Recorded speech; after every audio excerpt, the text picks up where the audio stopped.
I made it mean that that was my last chance at love. What? It's never too late. And my miracle is right on time. I had to give up things that were draining my energy. I had to give up my excuses. Stop giving power to my obstacles. When you ask for guidance, you will be guided. And I was guided. And I was guided towards forgiveness. I am technically at this point an Amazon bestseller in 5 categories. Okay. I do feel a lot of love and confidence and compassion for myself. And I also have to forgive myself all the time. Hi, I'm Allie. I'm an author success coach here at selfpublishing.com. And I had the great honor of coaching Elizabeth Webb, who is the author of Made for Magic and a dear friend of mine who I've been coaching along the way over this past year. We were hosting her here at the selfpublishing.com headquarters for her book launch party. We had a full house.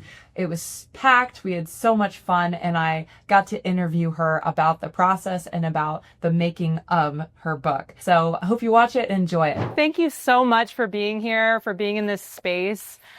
Just seeing that we have to bring more chairs in to welcome all of these people that are rallying around Elizabeth means that you all are supporting someone who is also bringing joy and empowerment to the life. I mean, you are truly changing the world and creating a big impact with this.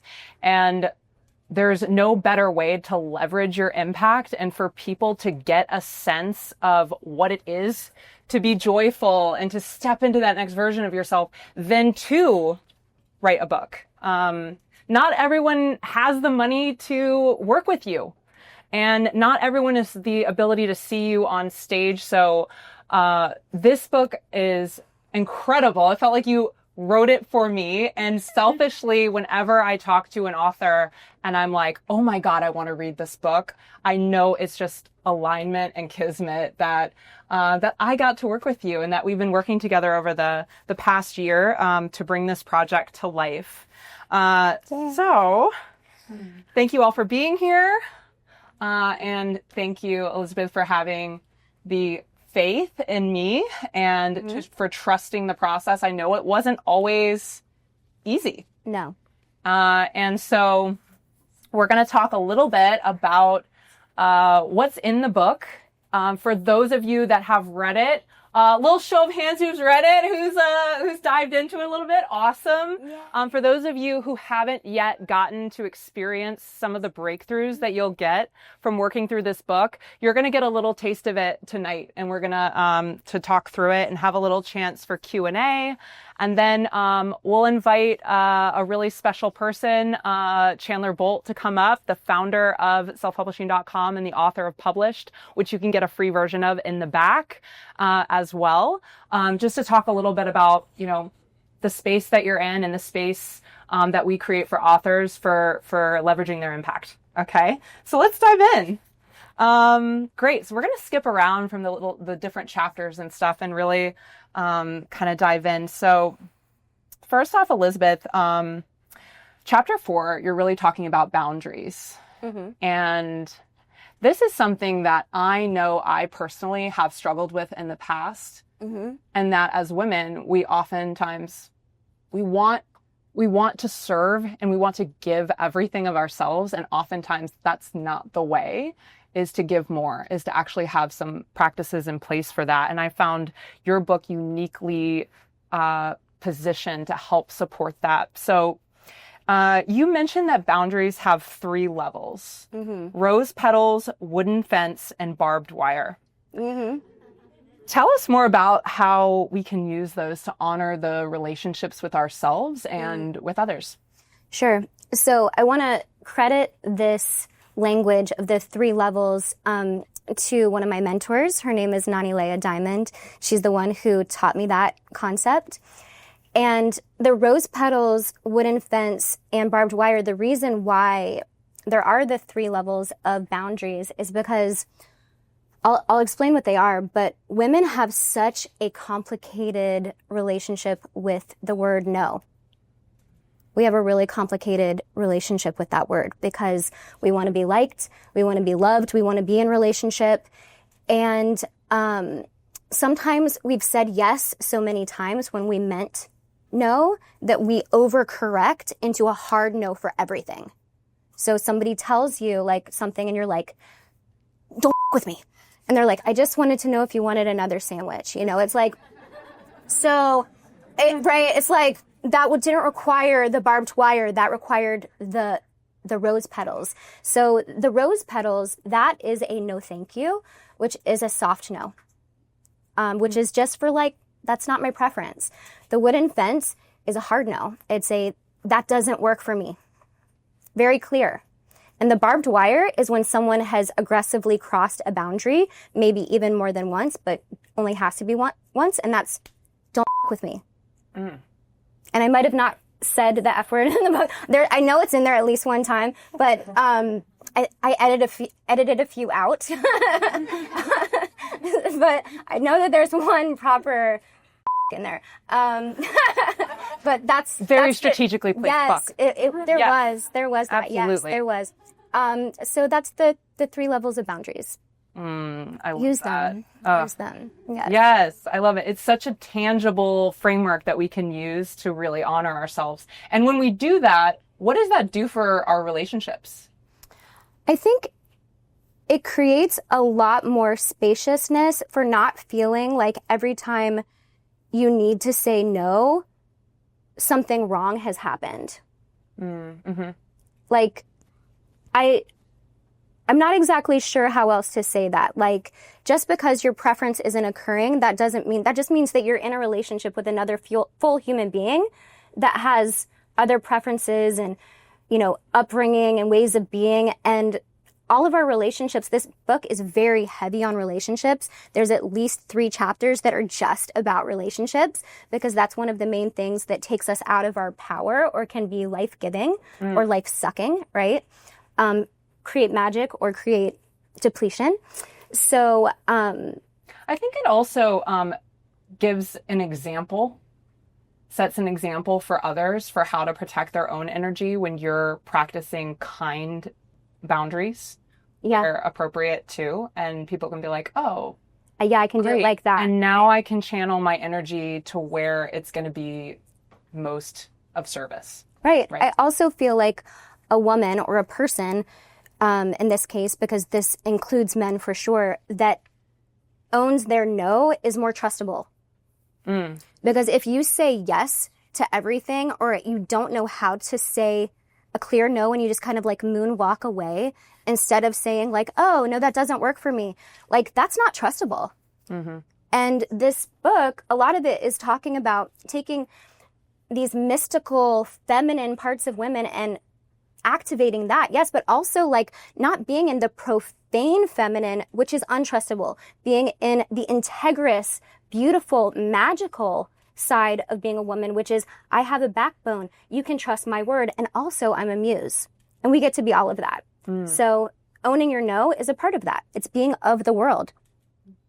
Yeah, sure is. Okay, so we talked about relationships. You've, in the past, in a previous life, you were working with women, right, to find their partners, right? And so this is something that is a skill set that is a gift of yours as well, and something that people probably to this day still ask you about. So you had to include some of that in there. And I know in chapter 2, in the choice chapter, you describe releasing your ex, Eric, from the jail cell of blame. Yes. Okay.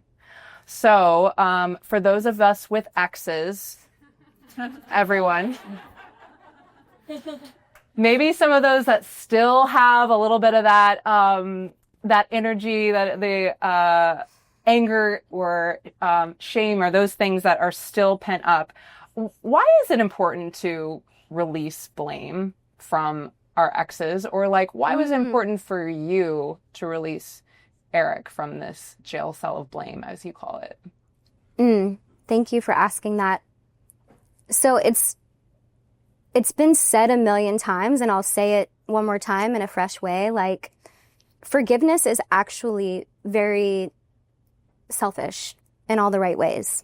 Like, we forgive not because it's a nice thing to do for them and their soul, like, sure, okay. But it's because it frees up the energy in our heart and in our mind. And one of the lines that I say later in the book is that every hate letter is a love letter. Mm-hmm. Why? Because you're funneling intense energy towards that person, and it's taking up a lot of space. Mm-hmm. Period. It's taking up a lot of space. And that's a form of love, you know? It's a lot of intense energy in a way. So the most selfish, beautiful act of self-love and self-care that we can do is really neutralize the energy around someone who's wronged us, like really neutralize it. And I got to a place where I was just so sick of my own bullshit around like making this man wrong. And it was so loud in my ears. I remember driving to like an energy healing session, and it was like, you know, blaring in my ears, like, ugh, like, Eric. And I was like, why is this still in my system? Mm. Oh, I made it mean that was my last chance at love. What? Wow. What? I'm really healthy. I'm going to live like probably 80 more years. That is for sure not my last chance at love. Yeah. For sure. So it's like... Can anyone else relate to that? That this loss of a great love, it's like... Completely distracting. Love is now dead for me. No, it's not. It's not. So when we can release the story that we're wrapping around the heartache, that helps the heartache break up and be lighter. And then it's really realizing like I get to have my energy back. I get to have my heart back. I get to have my thoughts back. Yep. And working towards the neutrality, I mean, it's one of the most beautiful selfish acts. Like, be more selfish. Like, forgive. So for those of you that might still have some aggression, asking for a friend. Yeah. What did that turning point look like for you? Like when you had that awareness, let's just say you were like driving that car, you're in the moment with Sure. Like when you chose it, like, did you have to keep choosing it? Was it something that a practice that you were, you know, showing up to in order to move that energy or? Mm-hmm. There were layers for me, and the layers were forgiving him for his limitations, forgiving myself for enabling his limitations for the time that I did, and then on some level, forgiving God. Say more about that. This is, you know, I keep it real in the book. I'm going to keep it real with you now. There was part of me that was like, I got screwed over by God because that was my happily ever after story. And it was stolen from me. Like I did the right thing. I waited for this beautiful, epic soul love to like walk down the aisle. And then this man is like stuck in my hometown, won't move an inch, but it's a soulmate. Like it was so unworkable that I felt screwed over by the powers that be. And that was a really painful thing to feel. Hugely painful. And I had to have a conversation with God multiple times about it and be like, what was that about? You know, did you screw me over? Was this it? You know, am I just going to be a sexy nun God? You know, like what's going to, you know, what's happening? Yeah. Either way. Is it over? And then, I did get answers back, you know, and when you ask for guidance, you will be guided. And I was guided. And I was guided towards forgiveness and having fun again and not making it mean so much and not having it be so deeply heavy. And also I did trauma work. You know, I did trauma work. All the tools that you guys know about and also the ones that I wrote about in the book, I did it all. Yeah. It wasn't just prayer. I did the EFT and the EMDR and I screamed in my car and I talked about it more than I wanted to and all of it. And then I was like, I'm done. Looking at my friend Gretchen right there, I was like, I'm never saying his name again. And she was like, really? And I was like, 6 months, you will not hear the name. And I didn't. Yeah, good. And we didn't, and we stopped talking about it. We stopped talking about it. We stopped giving it energy. Yeah. Yeah. So chapter 5, for those of you that want to skip right there for the untethering chapter. Yes, that's a good one. You mentioned a few of those forgiveness strategies. The Ho'oponopono. Did I say that right? Yes. And a burning practice where Yep. you share about that, so people can dive into those as well. Okay. Why? Okay. This could be an edgy one. Curveball. Yeah. Let's go. But Elizabeth, is there anyone that you're still working to forgive? Yes. Absolutely. Absolutely. So the instances that I've had a hard time forgiving, and I'm thinking of one person in particular right now, is when I wasn't given an opportunity to speak. That someone made a decision about who I was, and they were like, you know, their version of untethered, but I was like, wait a minute, you don't actually know what was in my heart. Like, there was an assumption made there was a story made there, and I didn't get to share with you what was actually in my heart. And that feels difficult to forgive when that happens.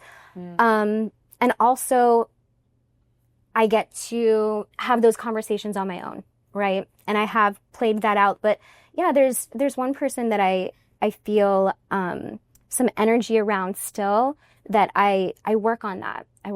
And I'm aware of it. But it's not loud for me. But I notice that it's there. And this is what happens when you do a lot of work. Like, you're so aware of your own bullshit. Like, I could be like, no, there's no one. Like, no, there's somebody, a little bit. But it's not loud for me. And it feels truly like the person that I need to work on forgiving the most is myself. I do feel a lot of love and confidence and compassion for myself. And I also have to forgive myself all the time for not being perfect, for not doing things faster, for, making mistakes. I forgive quickly, and I go, oh, wow, that was epically horrible. Okay, so what now? What? Like, let's move on. And I forgive myself all the time. And that creates a lot of freedom of being that sometimes people are like, what is that? Like, is she high? And I'm like, no, I forgive myself all the time. Yeah. Yeah, that's beautiful. Yeah. So I want to talk a little bit about joy now, because I think reading this book too and starting to create some more practices around forgiveness and freeing up energy gives you more joy. And that was a big promise of the book as well. Yeah. So you credit joy in helping you survive your father's death. Yes. And yet there were some practices or some habits that you picked up during that time that, you found yourself drinking a lot of wine. I did, yeah. During the grieving process. And so, for those that might be in a grieving process of some way, shape, or form, how do you distinguish healthy joy practices that help us heal versus numbing behaviors? Totally. Yeah. Well, I think in times of extreme devastation, sometimes people just need to do whatever they can do to get to the other side, to just keep swimming, just keep walking.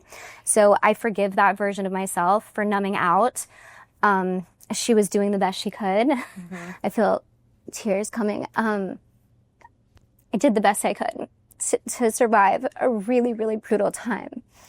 And I wrote about that because I wasn't proud of it. And I felt like if I'm going to step more into the thought leader space, anything that somebody could say like, oh, well, I heard you drink wine, I'll be like, it's in page 63, I busted myself. So the problem is never the substance. Well, I will say that that's not true for extreme addicts. Or people that have a true addictive or an addiction. But for most of us, it's not about the substance. It's about how we use it. So alcohol is not evil. Sex is not evil, obviously. Drugs are not evil. Money is not evil. It's how we use it. It's how we be with it. And any of those things can be used to numb and to check out. And any of those things can also be used as a fun little experience or not, So that's my real opinion on substances and our relationship with them. And I no longer drink when I'm sad. I don't keep really alcohol in my house. When I have it, it's celebratory. And I made that rule for myself after that period of my life. There's no like sad drinking. It's like if we're out toasting to something, yes, I'll have a margarita. If I'm sad or lonely or feeling like sad about something, I'm not drinking. I'm going to feel my feelings so I can come out the other side faster and not numb out. So that's my relationship with that. And did I answer your question? Yeah. Okay. And you discovered, like, you made this agreement with yourself after this period of deep devastation, but you also created a new rule for yourself in terms of how you wanted to show up and how you wanted the relationship you wanted with substances that could enhance the experience. Or it sounds like you were able to actually set some rules and guidelines, and that was a period where you could get honest with yourself. So totally. Yeah. It's all and it's all a dance. It's all a dance. And a Kabbalah teacher told me a long time, or they said, are you drinking the drink or is the drink drinking you? Like was a question that he put out to a big classroom of students. I think it's like that with all of these things that we could play with or not. We can completely opt out of them, or we could have a dance with it. And it's all such a personal choice. Thank you. Mm-hmm. Okay, so for those of you single people out there, raise a hand if you are single or in the dating pool. Okay, great. Wow, got a big group. Awesome. This Did everybody love going out to you? You have a colored name tag. You guys can meet each other afterwards. No, I'm just kidding. Wear the purple glasses if you want. So I love that. Okay, so for chapter 3, you talk about having empowered romance in your life. Yes. And you mentioned that the dating pool is flooded with avoidance. Mm-hmm. Okay. First, for those that just might not be familiar with attachment style or that kind of thing, can you maybe speak to that? And then I'll ask you another question, just the avoidant piece. Okay. Wait, what's the question? So, it's about being the marketplace being flooded with avoidance. Yeah. What is avoidant type behavior? What's your relationship with that word? Sure. So I'm sure a lot of us are familiar with this concept of avoidant attachment style, anxious attachment style, and secure. Many of the people in this room have done that work, or you're aware. The avoidant attachment style really has a hard time with intimacy. Over maybe doses of it, but over periods of time, they really have a hard time with intimacy. So they block it. And they make a lot of reasons why not, and they really tend to want things their way. And those are the characteristics. Yeah. And also what I found just in my personal experience, avoiding commitment. Yeah. Like a long-term relationship. You're much better off if they avoid the commitment, because that usually makes for very miserable marriages. Mm-hmm. I know many women who married avoidance, and it really sucks. Okay, so for those that keep attracting partners that are struggling with intimacy, that are kind of avoiding long-term commitments, that are pulling away for those, what is the kind of work that you recommend for attracting someone different, attracting a different type? So the goal here, the ultimate goal, I'll say some of the work that can be done. It's a complicated question, but the goal is to start finding avoidant behavior boring as That is the goal. To no longer find it enticing, to no longer be like, ooh, breadcrumb, yummy. Like, no, like we're not doing that anymore, babe. Like, no, it's like I want the full loaf. I want that organic sourdough over there, the full loaf, or that's it. So it's not engaging with the breadcrumbs anymore, but that requires weaning oneself off of the hits of energy that you get from this game of trying to get more attention from someone who's being stingy. Mm-hmm. You feel me? Yeah. Yeah. Oh, yes. Oh, yeah. Looking at you. No, I'm just kidding. Where we put our attention. Yeah. Our attention is such a gift. Yeah, exactly. It's a gift. It's an honor to have our focus, our attention, our energy, our intimacy.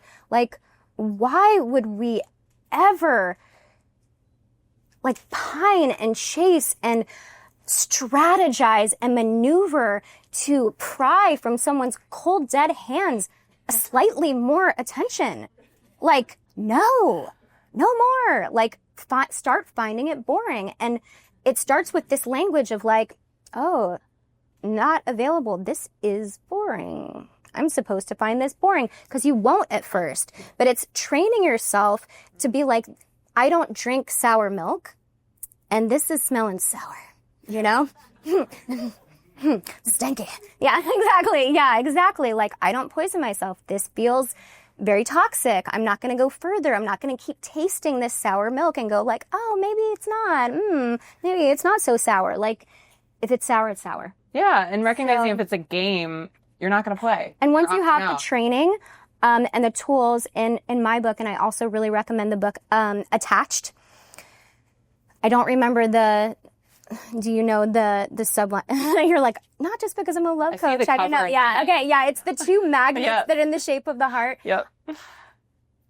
Learn the brass tacks of what an avoidant looks like, so that when you see one, you're like, oh, no, I don't do that. Mm-hmm.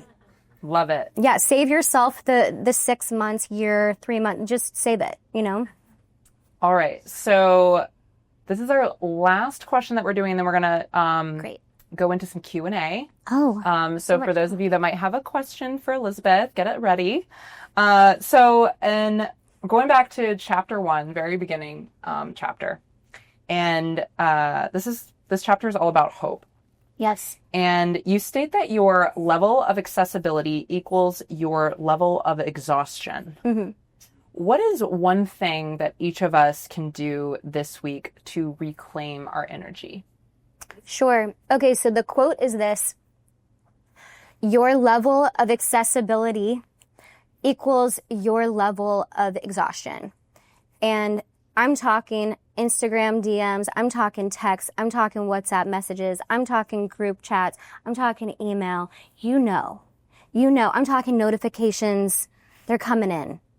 So all of the unnecessary notifications, turn them off, right?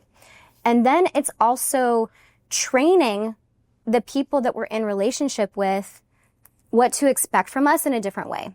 So this isn't such a simple, I'm not going to give a simple answer. It's reorienting for those of us who have children, we need to be instantly accessible to them. Everyone else, usually not.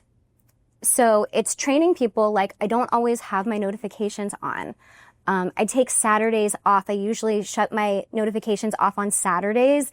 I love you. It's not personal. So it's communicating that there's going to be a change, or I'm taking care of my mental health in a different ways. So I'm not going to be so instant on my phone. Rose petal boundary? Yes, rose petals. Yes, like I love you, and I'm going to reorient this so it works for me. I'm going to rewire this.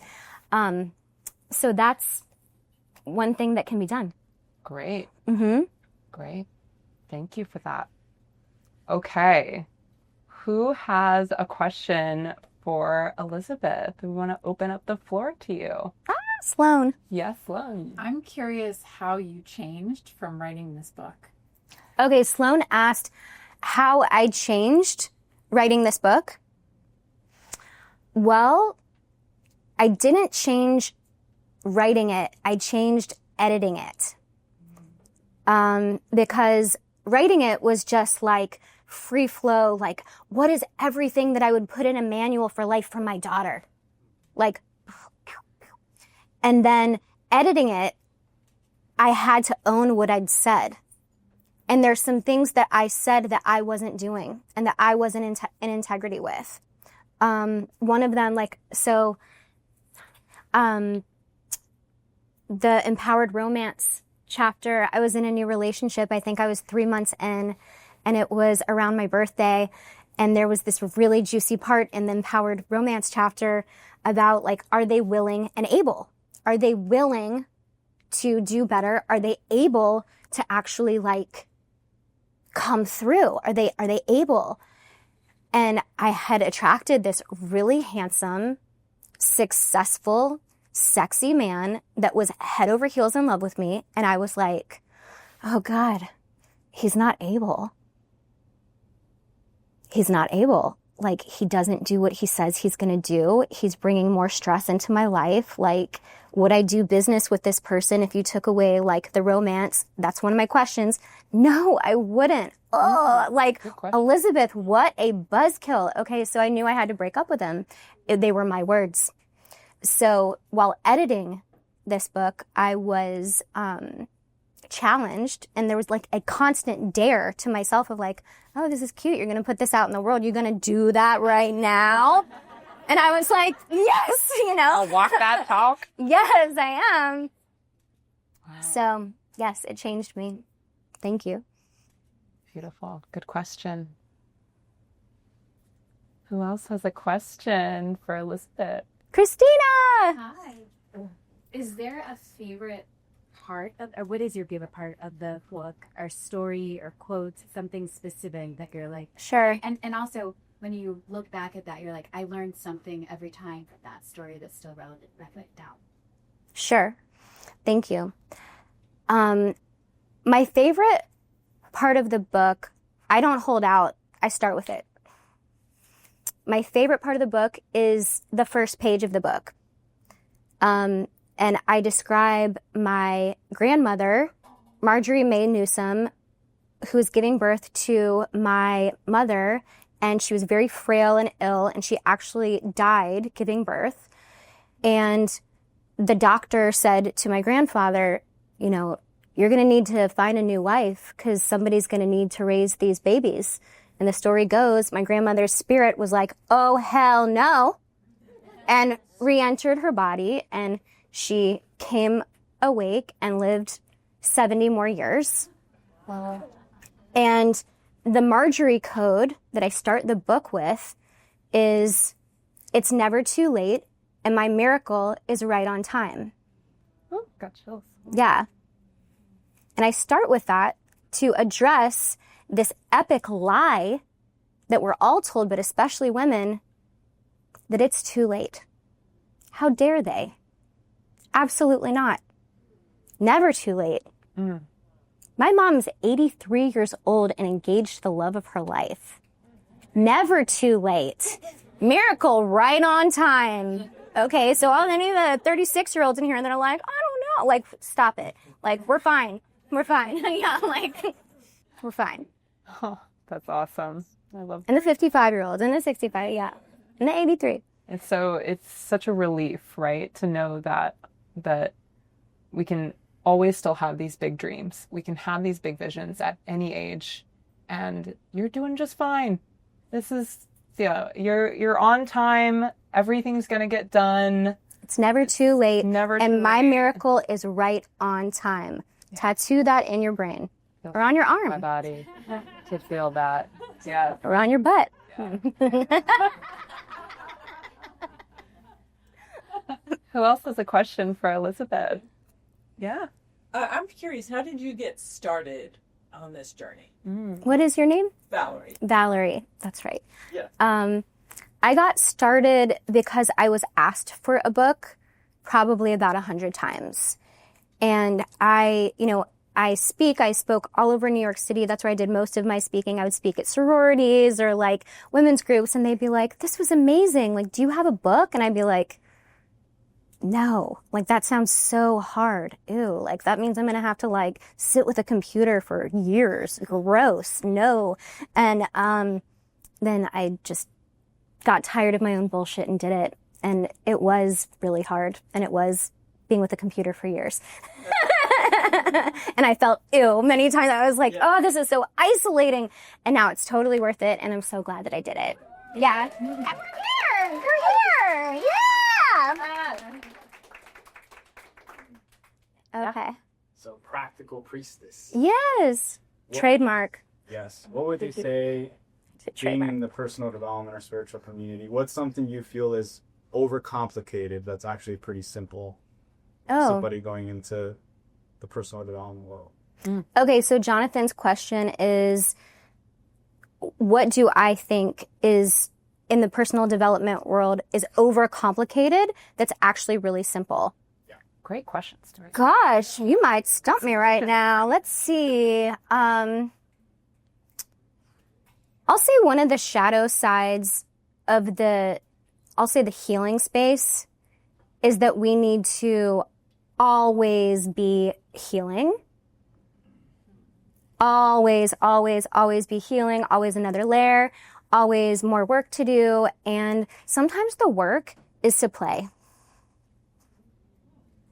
Sometimes that's the work. Sometimes the greatest, wise, amazing thing we can do is be more like a child and actually be in the moment and not seek out yet another thing to fix. Actually just enjoy the moment and really play and relish the miracle that we get to be alive and not sign up for another training or another coach. Amen. Okay. Yeah. I don't know that I answered your question, but okay. You'll take it. You'll take it. Okay. Okay. Should we, maybe one or two more questions? I feel like I've talked a lot. I'm like, we need to get up and shake. Okay. Good. All right. Good on time, yeah. Okay. What did you have to give up to write this book?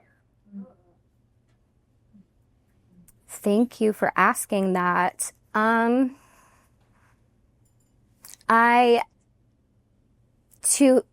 finish this book. Okay, so I'm going to answer your question this way because call out, a lot of people start a book. Okay? A lot of people want to write a book. A lot of people say they're writing a book. And those books don't get finished and they don't launch and they don't publish. Call out. And I'm not like, yay, me. I'm just like, it could have died on the vine 100 times and it almost did. So to finish this book, what I had to give up things that were draining my energy. I had to give up my excuses. I had to stop giving power to my obstacles. Because if I gave power to the obstacles, there were at least 10 times I could have just been like, I don't know if this book is meant to be, this is just too hard. So I gave up my excuses and I got, this is going to live no matter what. Like, we're doing this. And Annie Bosco really was a doula. Yes, ma'am. Annie Bosco. Everybody look at Annie Bosco back there. Annie. Yay. Annie doulaed this and believed in this book when I was ready to give up at least once or probably more than once, maybe 3 times. I was like, this is so hard. This is so hard. I don't know if I'm meant to do this. And she was like, Elizabeth, this book is so good. And I was like, she had no reason to tell me that. And I believed her. And then she actually practically helped me as well.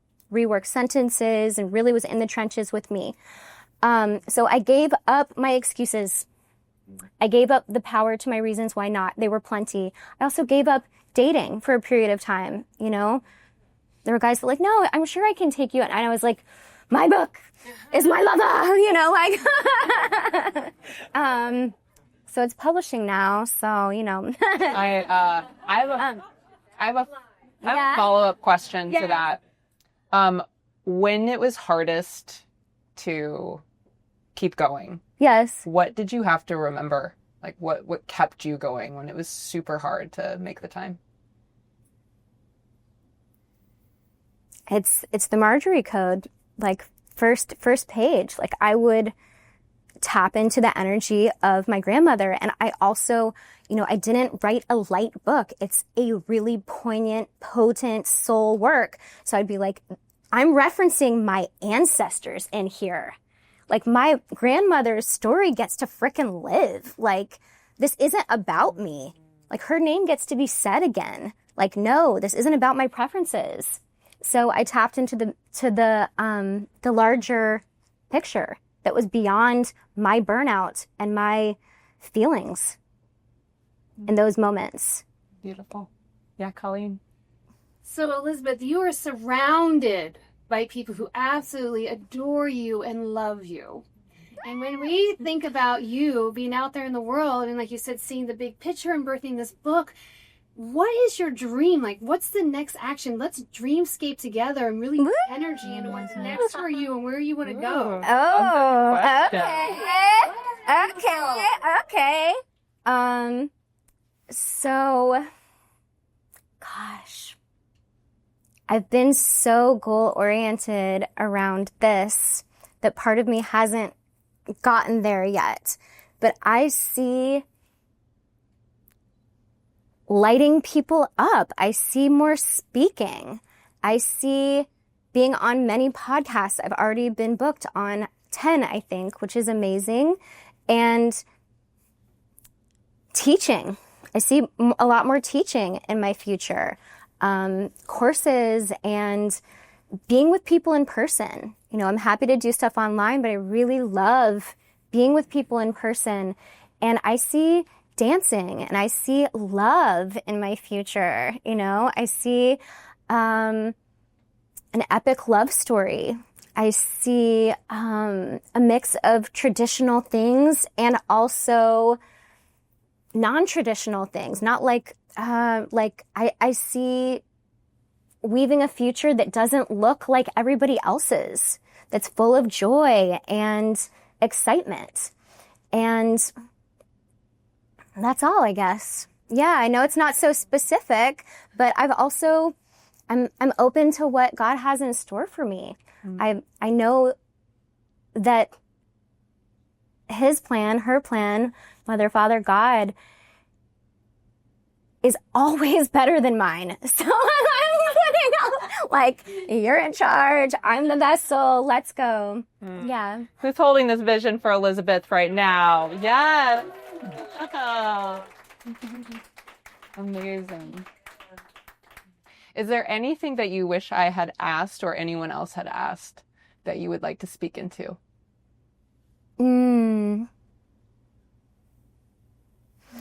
I'd like to just bless the people that are here.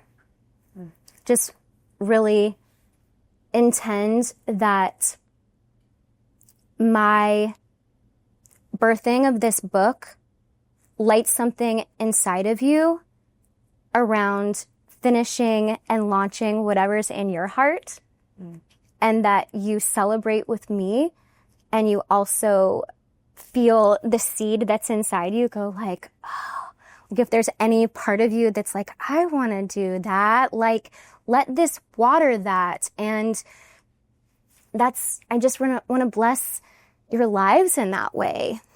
And I just feel so grateful. I know that this group of people could be anywhere tonight. I know there's 10 other places you could be at least. And I just feel so honored that you came to celebrate with me. And I feel deeply, deeply moved. And I just so love and appreciate you. Thank you. And I bless you. Do you have a question? We're wrapping up questions. More of a statement. So about your book and your Kindle. Last time I checked, you were bestseller already number 6 on Amazon on Kindle. I know it's like only it went to number 5 now. Yeah. So my whole thing is, how do we get you to number 1? If we all bought a Kindle, it's 99 cents. It's super easy. I'd be supportive of getting you to. Oh, thank you for asking that.